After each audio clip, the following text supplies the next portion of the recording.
प्रिय विद्यार्थियों, पिछले अध्यायों के अंतर्गत हम व्यक्तित्व की चर्चा कर रहे थे।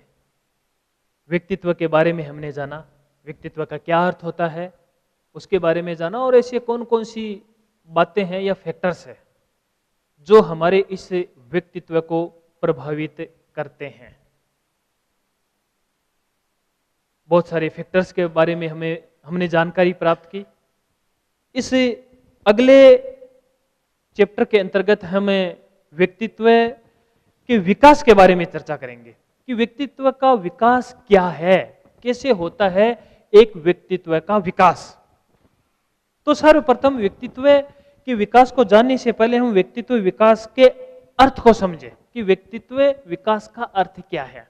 हम सभी जानते हैं कि जैसे जैसे हम बड़े होते जाते हैं और जैसे जैसे हमारे अंदर समझ बढ़ती जाती है और हम खुद के बारे में जैसे जैसे जानने लगते हैं कि मैं क्या हूं, क्या है मेरा शरीर, मुझे क्या करना चाहिए, वैसे वैसे हमारे अंदर खुद को और अच्छा बनाने का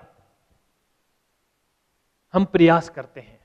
हमारे अंदर इस प्रकार की जिज्ञासाएं भी पैदा होती है कि हम क्या कर सकते हैं। यदि इस व्यक्तित्व विकास के अर्थ की हम बात करें तो व्यक्तित्व विकास का यहां पर अर्थ है कि व्यक्तित्व प्रतिमान यानी कि पैटर्न, और जो व्यक्तित्व प्रतिमान है यही यानी कि उस व्यक्तित्व प्रतिमान का विकास कैसे किया जा सकता है। और व्यक्तित्व प्रतिमान विकास के अंतर्गत हमें दो बातों को समझना है, यानी कि इसके हम दो भाग कर सकते हैं। एक तो है इसका केंद्रीय भाग, और केंद्रीय भाग के अंतर्गत जिसके अंतर्गत हम चर्चा करेंगे वह है उसका हमारा आत्म संप्रत्यय, और जो इसका दूसरा भाग है वो है हमारे शील गुण।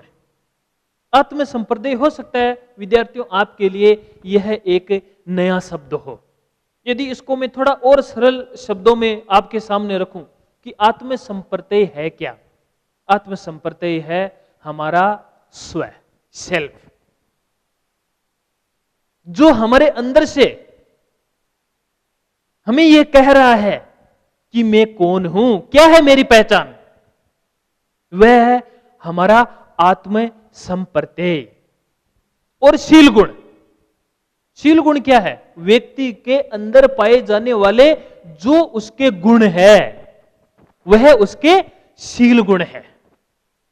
आल्पोर्ट ने शील गुण के ऊपर काफी विस्तृत रूप से चर्चा भी की है। आगे हम भी इसके बारे में चर्चा करेंगे।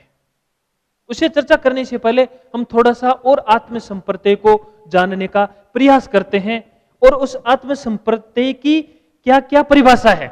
यदि आत्म संप्रत्यय को हमें भारतीय दर्शन के अनुसार इसको हम जाने या हमें उसको देखें तो भारतीय मनोविज्ञान के अंतर्गत हमारे जो ऋषि मुनियों ने खोज की है उन्होंने जिस स्व की बात कही है उनके अनुसार जो हमारी आत्मा है उस आत्मा की खोज ही हमारा प्रधान लक्ष्य है।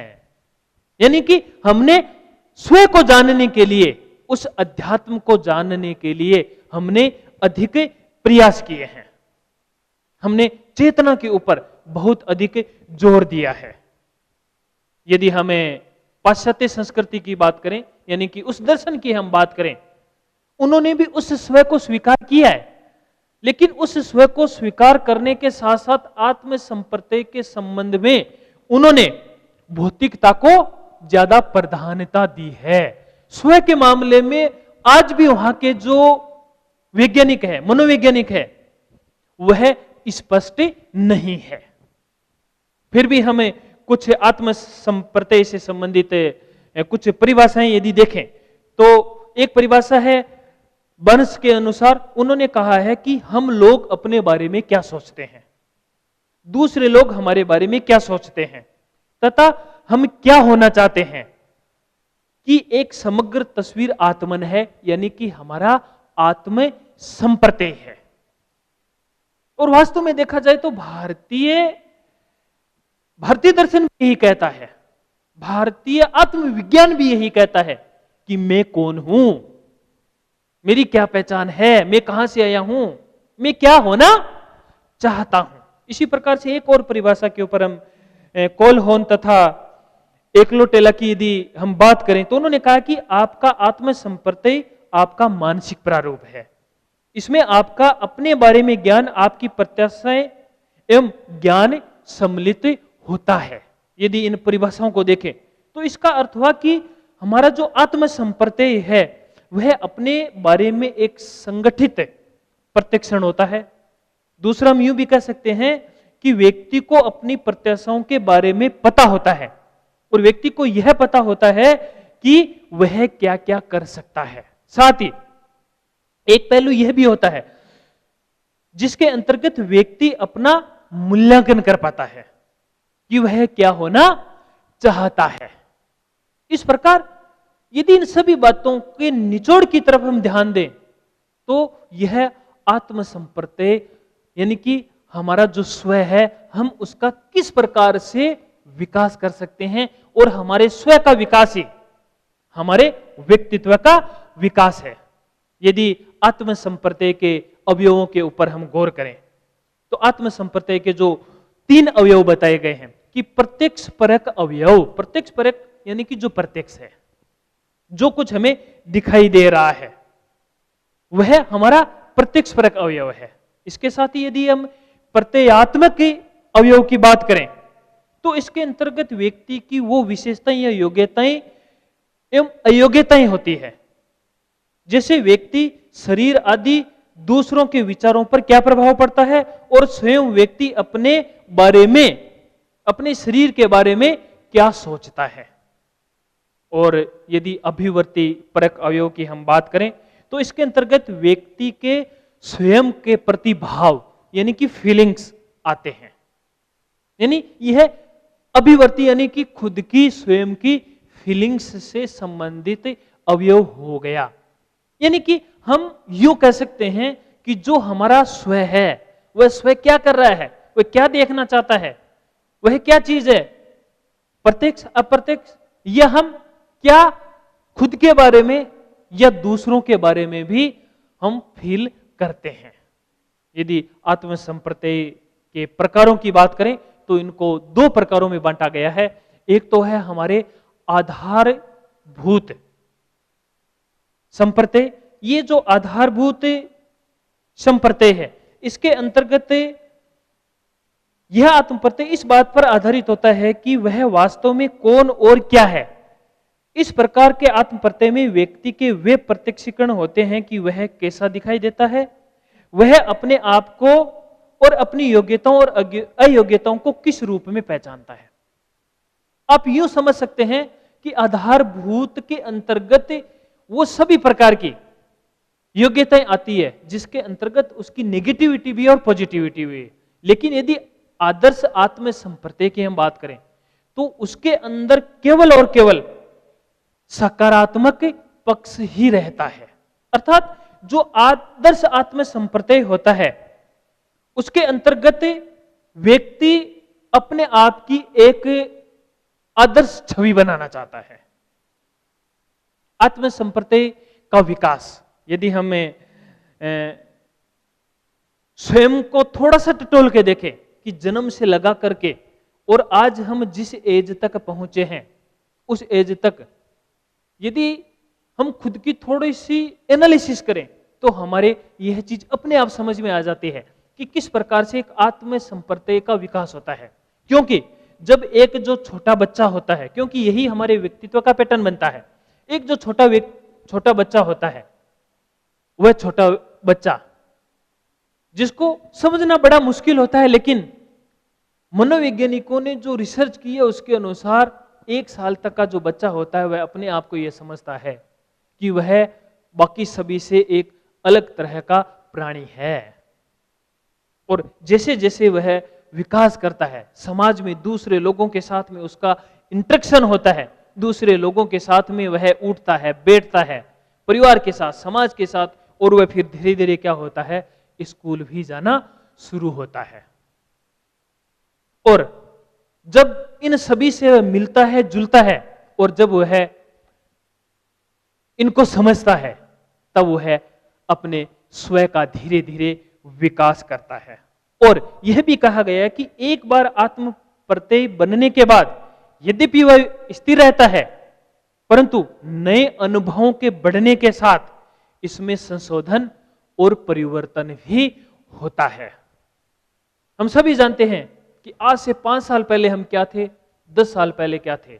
धीरे धीरे बुद्धि का भी विकास होता है और धीरे धीरे हम बहुत सारे अनुभव भी लेते जाते हैं जो हमारे उस आत्म संप्रत्यय का विकास करते हैं। आत्म संप्रत्यय की जो स्थिरता की बात आती है, यदि एक व्यक्ति अपनी अच्छी पहचान बनाना चाहता है तो उसके लिए बहुत ही जरूरी है आत्म संप्रत्यय की स्थिरता। आत्म संप्रत्यय की स्थिरता का अर्थ हो गया कि उस व्यक्ति के अंदर इस प्रकार के गुणों का समावेश हो जाना जो किसी भी परिस्थिति के अंदर वह अपने उन सद्गुणों को वह छोड़ता नहीं है। मान लीजिए कि कोई व्यक्ति ईमानदार है, कर्तव्यनिष्ठ है, वह ऑफिस सही टाइम से आता है, सही टाइम से जाता है और सही टाइम के ऊपर अपने काम को पूरा करके दे देता है, और यही स्थिति उसकी निरंतर जब बनी रहती है तब वह, हम यूं कह सकते हैं कि वह गुण उसको आत्मसात हो जाते हैं। उन गुणों में उसके अंदर एक प्रकार से स्थिरता आ जाती है। इसी कारण से जो आत्म संप्रत्यय में यदि स्थिरता आ जाती है तो उस व्यक्ति की एक अलग पहचान होती है। बात करते हैं हमें शील गुणों की। शील गुण, जैसा कि हमने कहा कि शील गुण हमारे अंदर पाए जाने वाले हमारे विशेष प्रकार के गुण हैं, और ये जो गुण है शील गुण, यह हमारे व्यक्तित्व को और हमारे व्यवहार को प्रभावित करते हैं। यदि हम शील गुणों की परिभाषा को देखें तो क्रच और क्रचफील्ड ने शील गुण की जो परिभाषा दी है, उन्होंने कहा कि शील गुण व्यक्ति की एक स्थायी विशेषता है जिसके द्वारा विभिन्न दशाओं में लगभग एक सा व्यवहार करता है। एक सा व्यवहार, जैसा कि हमने कहा संगतता, वह एक सा व्यवहार हो गया, यानी कि उन गुणों के कारण ही व्यक्ति वह अपना व्यवहार करता है कि ऑफिस टाइम से आना है, ईमानदारी से काम करना है। इसी प्रकार से एटकिंसन और उसके साथियों ने जो परिभाषा दी है, उन्होंने कहा कि शील गुण से तात्पर्य एक ऐसी विशेषता से होता है जो एक व्यक्ति में से दूसरे व्यक्ति में सापेक्ष रूप से स्थायी एवं संगत ढंग से भिन्न भिन्न होता है। यह भी बिल्कुल सही बात है। और साथ में यह भी है कि जो शील गुण होते हैं, और अल्पोर्ट ने भी कहा है कि शील गुण जो होते हैं वह व्यक्ति के कार्य व्यवहार और उसकी जो संगतता होती है उसके आधार के ऊपर हम उनका पता लगा सकते हैं। जो आगे शील गुण की जो विशेषताएं बताई गई, जिसमें अद्वितीयता, पसंद और संगतता की बात कही गई है। अद्वितीयता यानी कि अद्वितीयता का यहां पर अर्थ हो गया कि हर व्यक्ति अपने आप में एक यूनिक होता है, उसमें यूनिकनेस होती है और उसके अंदर उसकी कुछ विशेषताएं पाई जाती है, और उन विशेषताओं के कारण से उसकी अपनी एक अलग पहचान भी होती है, और उसी के कारण से, उस अद्वितीयता के कारण से ही व्यक्ति व्यक्ति के व्यवहार में हमें भिन्नता भी दिखाई देती है। इसी प्रकार से हम पसंद की बात करते हैं। हर व्यक्ति उन्हीं शील गुणों को ग्रहण करता है जिसमें उसकी रुचि होती है, जिसको वह पसंद करता है। उस पसंद के अनुसार वह उन शील गुणों को स्थान भी देता है और उनको वह ग्रहण करता है। संगतता, पहले भी बताया जा चुका है कि हर व्यक्ति के अंदर इस संगतता के कारण से ही व्यक्ति उन परिस्थितियों के अंदर वह एक प्रकार का व्यवहार करता है। शील गुण के प्रकार, शील गुण के प्रकार में सामान्य और जो व्यक्तिक शील गुण है, सामान्य शील गुण जो लगभग सभी लोगों के अंदर पाए जाते हैं, सभी मानव जाति के अंदर ये शील गुण पाए जाते हैं। और जो ये शील गुण होते हैं, जैसे कि प्रभुत्वता है, सामाजिकता है, उदारवादिता है, ये सामान्य प्रकार के शील गुणों के अंतर्गत रखे गए हैं। इसी प्रकार से वैयक्तिक शील गुण जो उस पर्टिकुलर व्यक्ति के अंदर ही पाए जाते हैं, जो उस व्यक्ति को इन वैयक्तिक शील गुणों के कारण से उसको बाकी दूसरे लोगों से अलग पहचान देता है। और जो ये वैयक्तिक शील गुण होते हैं, इन शील गुणों के आधार के ऊपर ही व्यक्ति अपने उन पुराने अनुभवों और गुणों के कारण से अपने व्यक्तित्व का विकास भी करता है। तो इस प्रकार से जो सामान्य और वैयक्तिक शील गुण है, यह व्यक्ति के व्यवहार, उसकी बुद्धि और इसका जो व्यक्ति का जो व्यक्तित्व होता है उसके अंदर जहां भिन्नता भी पैदा करते हैं, वहीं उनके विकास में यह सहायक होते हैं। मानव व्यक्तित्व के जो प्रमुख शील गुण हैं, उन शील गुणों के अंदर कुछ एक जो शील गुण बताए गए हैं, उनमें उसकी जो बहिर्मुखता है, उसकी सहमति जन्यता है, उसकी कर्तव्यनिष्ठता है, प्रशांतता है और दूसरी संस्कृति या अनुभूतियों के प्रति जो उसका खुलापन है। ये सारे के सारे व्यक्तित्व के प्रमुख शील गुण के अंतर्गत आते हैं। इसी प्रकार से अगले अध्याय के अंतर्गत व्यक्तित्व के विभिन्न प्रकार, उसका संगठन, विघटन और समायोजन के ऊपर हम चर्चा करेंगे। व्यक्तित्व के प्रकार के अंतर्गत अनेक प्रकार के मनोवैज्ञानिकों ने इस शारीरिक संगठन और हमारे इस मन या व्यवहार के आधार पर जो प्रकार बताए हैं, और उन प्रकारों में हम एक बार के लिए सबसे पहले पुनः उसी पुराने इतिहास को दोहराते हैं। यदि हम गीता की बात करें, गीता जो पूरा का पूरा एक योग के अध्याय जिसके कहलाते हैं, गीता में जिस व्यक्तित्व की बात कही है उसमें 3 प्रकार के व्यक्तित्व है, और ये हम यूं कह सकते हैं कि 4 प्रकार के व्यक्तित्व की बात कही। यदि हम 3 प्रकार के व्यक्तित्व की बात करें तो उसमें आता है व्यक्ति का सात्विक, राजसिक और तामसिक। यदि सात्विक गुणों से ओतप्रोत व्यक्ति है तो वह व्यक्ति मन से पवित्र, उदारवादी, सहिष्णु, ईमानदार, इस प्रकार के उसके अंदर गुण पाए जाएंगे। इस प्रकार के व्यक्तित्व का धनी व्यक्ति आध्यात्म के क्षेत्र का व्यक्ति होता है। राजसिक, इस प्रकार के व्यक्ति के अंदर भी इस प्रकार के तो गुण पाए जाते हैं, वह भी ईमानदार होता है, कर्तव्यनिष्ठ होता है, लेकिन फिर भी उसमें तामसिक गुणों की भी प्रधानता रहती है। यदि हम तामसिक व्यक्तित्व की बात करें तो इस प्रकार के जो व्यक्ति होते हैं वो निर्दयी, हिंसक और आक्रामक प्रवृत्ति वाले होते हैं। ये 3 है, लेकिन एक चौथे की भी जो बात कही है, और वो जो चौथे प्रकार के व्यक्तित्व की बात कही है वो इन 3 गुणों से जो अतीत है, जिनमें ये तीनों ही प्रकार की स्थितियां नहीं पाई जाती है। यह एक बहुत ही ऊंची और आदर्श अवस्था होती है। जैन आगमों में भी व्यक्तित्व का वर्गीकरण किया गया है, और जैन आगमों में जो व्यक्तित्व का वर्गीकरण, जो बड़ा ही सुंदर वर्गीकरण मिलता है, वह 6 प्रकार की लेशों से संबंधित है। लेशा यानी कि रंग, कृष्ण, नील, कापोत, ये जो 3 प्रकार की लेशें बताई गई है, यह अशुभ लेशें हैं। कृष्ण यानी कि जो काला रंग होता है, इस प्रकार के रंग पाए जाने वाले व्यक्ति बड़े ही क्रूर और हिंसक होते हैं। कृष्ण, नील और कापोत फिर नीचे की तरफ आते हैं। तो इस प्रकार की यदि किसी के अंदर लेशें या उनके आभामंडल का रंग पाया जाता है तो वो भी लोग निर्दयी और क्रूर होते हैं, लेकिन काले रंग की अपेक्षा वो कम होते हैं। तो कृष्ण, नील, कापोत, ये 3 प्रकार की अशुभ लेशें हो गई। उसके बाद में 3 प्रकार की जो शुभ लेशें बताई गई है, वो 3 प्रकार की शुभ लेशें हैं, तेजो, पद्म और शुक्ल। यानी कि तेज लाल रंग की लेशें, पद्म यानी कि पीले रंग की, और शुक्ल यानी कि श्वेत रंग की लेशें। ये तीनों प्रकार की शुभ या पवित्र लेशें मानी गई है।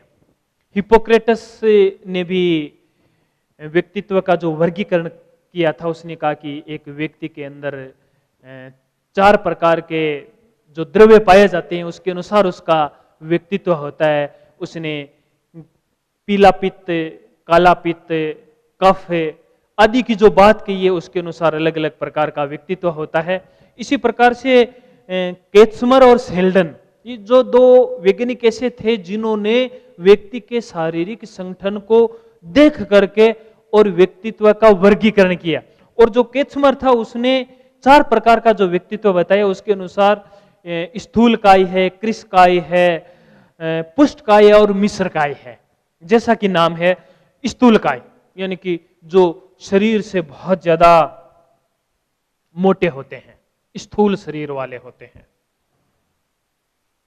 ऐसे लोगों के व्यक्तित्व के बारे में उसने कहा है कि इस प्रकार के जो लोग होते हैं उनकी तोंद आई हुई होती है, मोटे होते हैं, मिलनसार होते हैं, खाने के शौकीन होते हैं और बड़ी अच्छी वो नींद लेते हैं, हंसमुख स्वभाव के होते हैं। इसी प्रकार से कृशकाय जो बड़े ही दुबले पतले होते हैं, और जो दुबले पतले होते हैं इस प्रकार के जो लोग होते हैं वो थोड़े चिड़चिड़े स्वभाव के होते हैं, उनको नींद कम आती है, वो लोग सोचते ज्यादा है।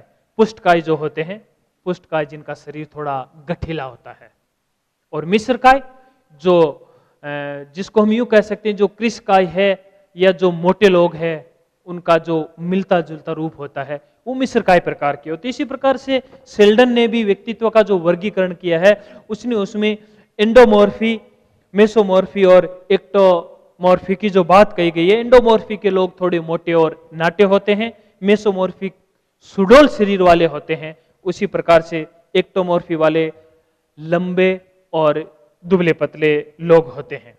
और युंग ने जो व्यक्तित्व का वर्गीकरण किया है, युंग ने बहिर्मुखी और अंतर्मुखी 2 प्रकार का व्यक्तित्व बताया है। व्यक्तित्व संगठन और विघटन की हम बात करें तो व्यक्तित्व यानी कि एक संगठित व्यक्तित्व की क्या विशेषताएं होती है और एक जो विघटित व्यक्तित्व होता है उसकी क्या विशेषताएं होती है। हम कह सकते हैं एक अच्छा व्यक्तित्व और एक जो अच्छा व्यक्तित्व नहीं होता है। तो इसके अंतर्गत जो संगठित व्यक्तित्व होता है उन लोगों की जो विशेषताएं बताई गई है उसके अंतर्गत ऐसे लोगों में सुरक्षा की उपयुक्त भावना होती है, ये जीवन का वास्तविक उद्देश्य लेकर के चलने वाले होते हैं, ये लोग वास्तविकता से प्रभावपूर्ण संबंध बनाए रखते हैं, उपयुक्त स्वायत्तता इनके अंदर पाई जाती है, ये समुचित संवेगात्मकता वाले होते हैं यानी कि संवेगात्मक रूप से ये परिपक्व लोग होते हैं, ये समुचित अपना आत्ममूल्यांकन कर सकते हैं, इनमें आत्मविश्वास भरा रहता है, उससे ये भरपूर लोग होते हैं, ये पूर्व अनुभव से सीखने की समुचित अपने अंदर योग्यता रखते हैं, ये व्यक्तित्व को बनाए रखते हैं यानी कि अपनी पहचान को ये खोते नहीं है और समूह की आवश्यकता को पूरा करने की योग्यता रखते हैं, अर्थात इनके अंदर नेतृत्व की भी क्षमता पाई जाती है। इसी प्रकार से यदि हम एक विघटित व्यक्तित्व की बात करें तो उन लोगों के अंदर बहुत सारी ऐसी मानसिक जो विषम परिस्थितियां होती है वो उन लोगों के अंदर पाई जाती है, जैसे कि ऐसे लोग स्वप्नचारिता वाले होते हैं, अर्थात सपने ज्यादा देखते हैं लेकिन काम बहुत कम करते हैं, या हम यूं भी कह सकते हैं कि ऐसे लोग दिवा स्वप्न देखने वाले ज्यादा होते हैं। हिस्टीरिया, एक हिस्टीरिया यानी कि औरतों के अंदर पाई जाने वाली एक मनोवैज्ञानिक बीमारी है जिसके अंदर अनावश्यक या बिना किसी परिस्थिति के भी व्यक्ति का रोना, पीटना, चिल्लाना, हंसना, यानी कि जिस समय जो कार्य करने लग जाए उसको बहुत ज्यादा उसकी अति कर देना, बड़ा ही एबनॉर्मल उनका व्यवहार हो जाता है। स्मृति भ्रष्टता यानी कि ऐसे लोगों की स्मृति इतनी कमजोर हो जाती है कि वो स्वयं को भी भूल जाते हैं कि मेरा नाम क्या है या मैं कौन हूं या मेरी क्या पहचान है। इसी प्रकार ऐसे लोगों का स्नायु यानी हमारा जो नाड़ी तंत्र है वह कमजोर हो जाता है, और मनोविदलता यानी कि संवेगात्मक रूप से उनमें एक तरह से विकृति भी आ जाती है। इसी प्रकार से व्यक्तित्व और हम समायोजन की बात करें, समायोजन की बात प्रिय विद्यार्थियों बार बार आ रही है, और इस समायोजन को थोड़ा सा यदि हम परिभाषित करें तो आइजेंक ने कहा है कि समायोजन वह अवस्था है जिसमें एक और व्यक्ति की आवश्यकताएं और दूसरी ओर वातावरण के दावे, चुनौतियां, मांगे पूर्ण रूप से संतुष्ट होती है, अथवा समायोजन वह प्रक्रिया जिसके द्वारा आवश्यकता और दावों के सामंजस्य से संबंध स्थापित होता है। और हम सभी जानते हैं कि किसी भी परिस्थिति के अंदर यदि हम अपने आप को ठीक ढंग से रखना चाहते हैं तो बहुत सारे ऐसे दबाव भी हमारे ऊपर काम करते हैं। ऐसे फोर्स जिसको हम प्रतिबल कहते हैं वो भी हमें प्रभावित करते हैं, लेकिन हमें हर परिस्थिति के अंदर अपने आप को क्या रखना है, समायोजित रखना है। और किसी भी काम को करने के लिए या अपने आकांक्षा स्तर को पूरा करने के लिए या हम अपने इस व्यक्तित्व के विकास के लिए जब हम आगे बढ़ते हैं तो बहुत सारी ऐसी जो परिस्थितियां होती है जो हमें प्रभावित करती है। इसके अंतर्गत आपके दबाव है, चिंता है, अंतर्द्वंद है और कुंठा है। दबाव हमें प्रभावित कर ही रहा है। इसके साथ में चिंता दो प्रकार की बताई गई है। वास्तव में देखा जाए तो चिंता है क्या? यदि हम चिंता को कहें तो भय और आशंका की जो अनुभूति है वही हमारी चिंता होती है। ये दो प्रकार की होती है, एक तो शील गुण चिंता होती है और एक परिस्थिति परक चिंता होती है। जो शील गुण चिंता होती है यह एक तरह से स्थायी चिंता होती है, और परिस्थिति परक जो चिंता होती है, जो हमारे सामने परिस्थितियां बनती है उस समय इस प्रकार की चिंताएं पैदा होती है। अंतर्द्वंदता हमारा आंतरिक युद्ध है। हर व्यक्ति के अंदर एक अंतर्द्वंद चलता रहता है, और वह अंतर्द्वंद कब चलता है? हमेशा ध्यान रखिए, अच्छाई और बुराई जब दोनों हमारे सामने खड़ी है तब अंतर्द्वंद चलता है। यदि अच्छाई है केवल तब कोई अंतर्द्वंद नहीं, और केवल बुराई है तो भी कोई अंतर्द्वंद नहीं है। लेकिन अच्छाई और बुराई, मुझे क्या करना चाहिए, मुझे क्या नहीं करना चाहिए, तब व्यक्ति के अंदर एक स्थिति पैदा होती है अंतर्द्वंदता की। यानी कि एक तरफ विरोध है और एक तरफ शांति की स्थिति है। ऐसी स्थितियों में अंतर्द्वंदता वाली स्थितियां पैदा होती है। और जब व्यक्ति की आवश्यकताओं की पूर्ति नहीं होती है तब व्यक्ति के अंदर पैदा होती है कुंठा, और जब कुंठा पैदा होती है तब व्यक्ति के अंदर अपने आप आक्रामकता जैसी स्थितियां पैदा होनी शुरू हो जाती है। तो इस प्रकार हमने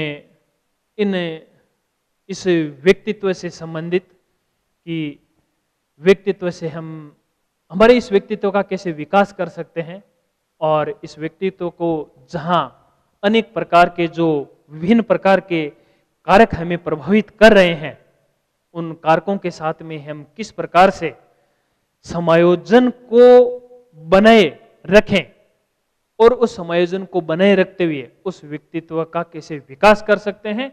और जो अनेक प्रकार के हम व्यक्तित्व के बारे में पढ़े हैं कि शारीरिक आधार के ऊपर भी, हमारा शारीरिक गठन के आधार के ऊपर, और जो हमारा ये व्यक्तित्व है जिसमें अंतर्मुखता और बहिर्मुखता भी आती है।